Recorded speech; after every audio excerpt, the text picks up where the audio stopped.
Hi, ஒரு அக்செப்டன்ஸ்னு ஒரு matter இருக்கு. அது மட்டும் பார்த்தலாம் நான். அக்செப்டன்ஸ் இது ஒரு கைண்ட் ஆஃப் ஆர்ட் மாதிரி சொல்லலாம் நம்ம. இப்போ வந்து இதுதான் விஷயம், நேச்சர் இதுதான்ப்பா நேச்சர், நான் அதை புரிஞ்சுக்கினேன். அது வந்து அவ்வளோ சீக்கிரம் யாராலையும் பண்ணிட முடியாது.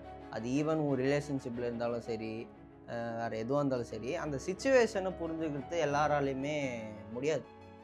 கண்டிப்பாக எல்லாரும் வந்து ஒரு இடத்துல வந்து ஃபேஸுக்கு வந்து ஒரு கைண்ட் ஆஃப் லென்த்தான டைமை எடுத்து அதுக்கப்புறம் தான் அவங்க ரியலைசேஷன் ஆகும். பட் எடுத்தோடனே ரியலைசேஷன் ஆகாது.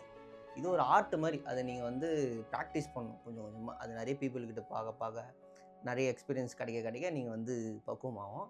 ஸோ அந்த கணக்கில் வரது தான் இந்த பிளான் பியும். பிளான் ஏ ஒர்க் ஆகலை, இது அவள் தான் இது முடிஞ்சு. சரி பிளான் பி எடு எடு.